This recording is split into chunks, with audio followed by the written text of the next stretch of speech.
Mic test, mic test. Okay. So, what is up guys? Dennis Murillo here and ngayong araw, ano bang gagawin natin? Oo nga pala, meron pa akong isang image na gustong ipakita sa inyo na kuha ko dun sa may last landscape photography adventure namin in Fortune Island sa Batangas. So, bago yun, gusto ko muna magpasalamat sa mga subscribers na patuloy pa rin na nanonood dito sa channel na to. And nakakatanggap ako ng mga messages, comments na sobrang nakatulong yung last tutorial ko about pagkuha ng Milky Way. Lalo na ngayong Milky Way season dito sa Pilipinas. So naisipan ko, total halos walang footages yung nakuha ko dun sa astrophotography namin sa Fortune Island. Isipan ko na lang na gumawa ulit ng isa pang parang tutorial. So this time gusto kong ipakita kung ano ba yung settings ng camera and paano ko pinost process itong image na to.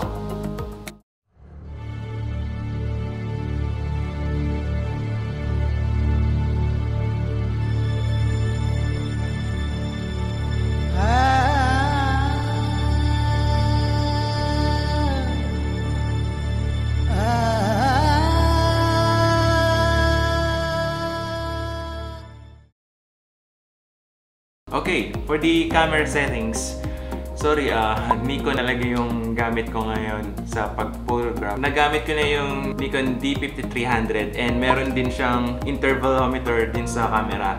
And this one, Nikon D7200. May in-camera intervalometer siya. Kasi star trail nga yung gagawin natin. So, series of shots yung kailangan natin makuha. Imbis na magpindot tayo na magpindot, yung camera na mismo yung automatic na magpapaulit-ulit nung shot na gusto nating makuha. So, ayan. Punta tayo sa menu ng camera natin. Then, photo shooting menu. Punta lang tayo dun sa may bandang baba. Then, makikita natin interval timer shooting. Okay, sa interval timer shooting, meron tayong dalawang isiset. First yung interval, second is number of intervals times shots per interval. So dun muna tayo sa may interval. Interval means kung ano yung interval time kung saan automatically pipindutin ni camera yung shutter button natin. For example, meron tayong 5 seconds. Sinet natin yung interval time ng 5 seconds. So every 5 seconds, mag-on yung shutter button natin. Kung ang exposure mo ng stars ay around 30 seconds, dapat ang interval mo ay plus 5, so 35 seconds. Kasi once na pinindot mo yung start dito, sabay na magka-count yung interval time saka yung exposure time ng shot mo. So basically, may 5 seconds silang interval. Then yun, number of intervals times shots per interval. Medyo magalo, di ba? Pero sineset ko lang siya up to 200. So meaning, hanggang 200 shots yung kukunin ni camera. After ng 200, titigil na yung camera nating mag-shoot. Pero dun sa shot na yon, 137 images lang yung nagamit ko. At umabot siya ng almost 2 hours. Okay, so first, set lang natin yung camera natin. Kung ano yung ginagamit natin sa pag-shoot ng stars. So kung hindi ka pa nakapag-shoot ng Milky Way or ng stars, pwede mo mapanood yung isa kong episode kung saan ang topic ko ay yung mga gears, paano mag-plan sa pag-shoot ng Milky Way, then yung settings. So dito. So for this shot, ginamit kong shutter speed ay 30 seconds, then f2.8 and ISO 1600. So after natin makuha yung series images ng mga stars, import naman natin to sa Lightroom, then post-process na natin. Tara! Okay, so nandito na tayo ngayon sa Lightroom and na-import ko na rin yung mga images for star trail. For the first step, as usual, dun tayo sa may lens correction. So check lang natin tong dalawang to. Then yung distortion, gagawin ko siyang 0. Then sa basic panel naman tayo, adjust ko yung black around -14. Then the white around just 40. For the shadow, -7. And for the highlight, up to, let's make it 20. So ina-adjust ko lang siya na naayon sa taste ko. Wala talagang rule in adjusting this basic panel. So trial and error lang ang gagawin natin. For the contrast, dadagdagan ko siya up to 20. Then dadagdagan ko yung dehaze na up to 21 para mabawasan yung light pollution sa sky. And clarity, oops, just around 20. gamit ako ng graduated filter para baguhin yung temperature ng lower sky natin. So mas gusto ko siyang dagdagan ng tint.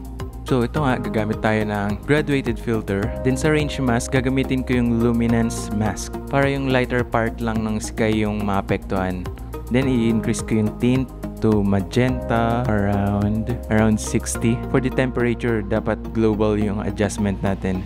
So dito tayo sa basic panel, mag-adjust ng temperature.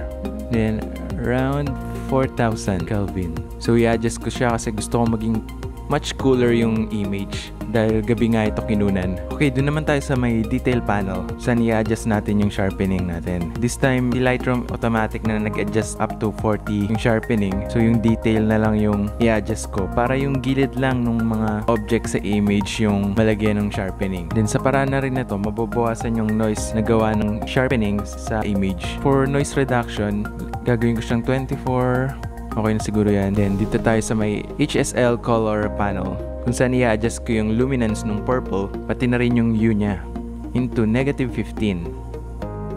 Then for the blue, i-adjust ko yung hue into -20. Yun, personal preferences lang din kung ano yung sa tingin kong maganda. Then after nito, sa tingin ko tapos na tayo sa global adjustment. So next na gagawin natin ay select all lang natin yung mga images. Then para ma-adapt ng ibang images yung edit natin sa unang image, pindutin lang natin itong sync, then check all. Then yun, makikita natin dito sa baba na isa-isa nang na-adapt ng image yung mga edit natin. Then after mag-synchronize, i-import na natin into JPEG yung lahat ng images natin. So dito tayo sa file, then export. So mag-set lang ako ng folder kung saan natin isa-save. Then the quality, 100 lang natin yan. Ito yung mali ko dito. Sa tingin ko dapat hindi ko na ni-resize yung image. Mamaya malalaman niyo kung bakit. Then, export na natin. So after ma-export ng mga JPEG, bubuksan na natin tong software na StarStax. Kung wala pa kayo nitong software na to, libre lang naman to sa Google. Search nyo lang yung StarStax. So itong software na to yung magko-combine ng images natin para makuha yung star trail. Napakadali lang nito. Drag and drop lang natin dito sa software lahat ng image. Then for blending mode, ang ginagamit ko ay gap filling. Para kung sakaling may gap sa pagitan ng dalawang stars sa dalawang image, i-fill niya yung gap na yun. Also gusto ko rin checkan tong comet mode para magmukhang shooting star yung mga star trail natin. So yun, pwede mo siyang paglaro-laruan para makita mo yung effect ng kada tab dito. Then start na natin. Para mag-start mag-generate, pindutin lang natin tong icon na to. And yun, as you can see, real-time din yung pag-view dito sa software na to. Kung saan nakikita natin na pinagduduktong niya yung mga stars. And parang naging time-lapse siya dito sa software.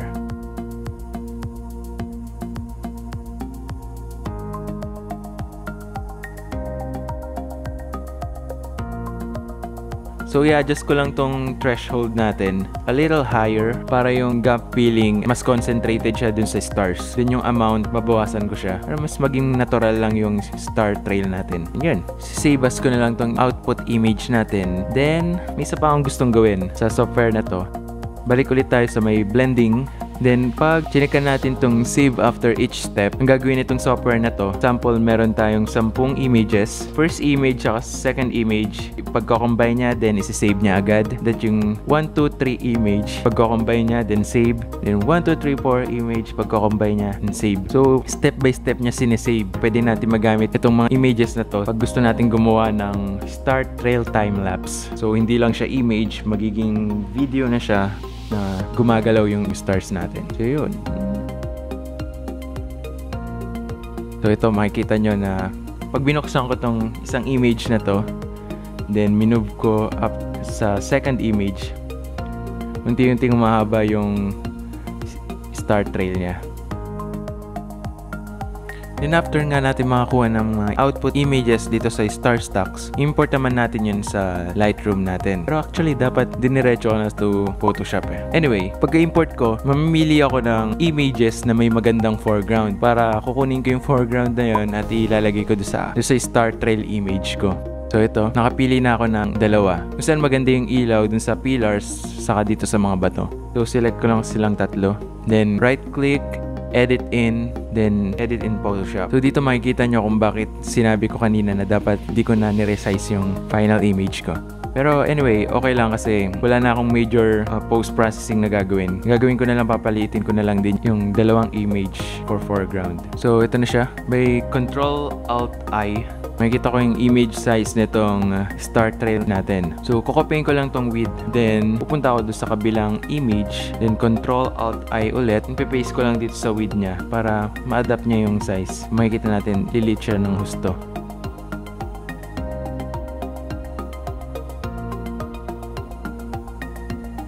Then after that, gagamitin ko lang tong move tool. Then, ito-drag and drop ko lang itong image na to papunta dun sa star trail image natin. Then, i-align ko lang horizontally and vertically gamit itong mga buttons sa taas. Then again, the other image, drag and drop dito sa my star trail. Okay, so pare-pareho na silang layers dito sa star trail natin. Next na gagawin ko ay mag-a-add ako ng layer mask dito sa star trail layer natin para i-hide yung foreground niya saka yung pillars. Then ang makikita yung nasa ilalim na layer niya. By using brush, then black ink, babrush ko lang tong pillars na to. And I'll make sure na hindi lumagpas yung brush ko dun sa pillars para hindi maapektuhan yung star trail natin. Then the rocks. Yun, pwede natin i-check kung meron tayong na-miss na area by Alt, then click natin tong mask natin. So may mga na-miss nga ako, then brush ko lang tong mga na-miss ko. Then for the second layer naman, mag-add din ako ng mask. Then ibabrush ko yung mga bato sa ilalim ng pillar. Kasi ang gusto kong makita lang dito sa layer na to ay yung pillars.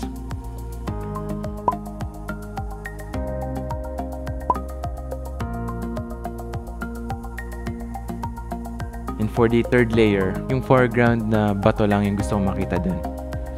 And dito naman sa layer 2, kung saan ginamit natin yung pillars, gusto ko pang i-adjust or dagdagan yung exposure para hindi mawala tong mask natin dito sa layer 2. I-duplicate ko lang siya, then mamaya buburahin ko na rin siya. So, by Control J, duplicate lang natin yan. Right click ko lang tong layer 2, then convert to Smart Object. After that, pupunta ako dito sa filter, then camera raw filter. I-adjust ko tong exposure up to 1.1. I think that's good. Then mag-add ako ng 15 sa contrast. Then check ko lang. Zoom in lang natin. Then for the highlight, -8. Para hindi mawala yung details dun sa highlight natin sa pillars. Then hit OK. Then after that, gagayahin ko lang yung mask natin dito sa duplicated layer 2. By Control, then click natin tong mask. Then, pag pumunta tayo dun sa may Smart Object na layer 2, then click natin tong Add Mask, ma-adapt na yung original mask. Then, pwede na natin i-delete tong isang layer 2. Then, gagawa naman ako ng isa pang layer kung saan naka-merge lahat ng active layer. By Control-Shift-Alt-E. So, itong layer na to para sa sharpening natin. So, dito lang tayo sa may filter, then other, then high pass. So, titimplahin ko lang tong radius dito sa high pass kung saan hindi magkaka-halo dun sa gilid ng mga objects sa image natin. So, for this image, I think it's about 0.5. Then, click OK. Then, change lang natin yung blending mode ng layer na to into overlay.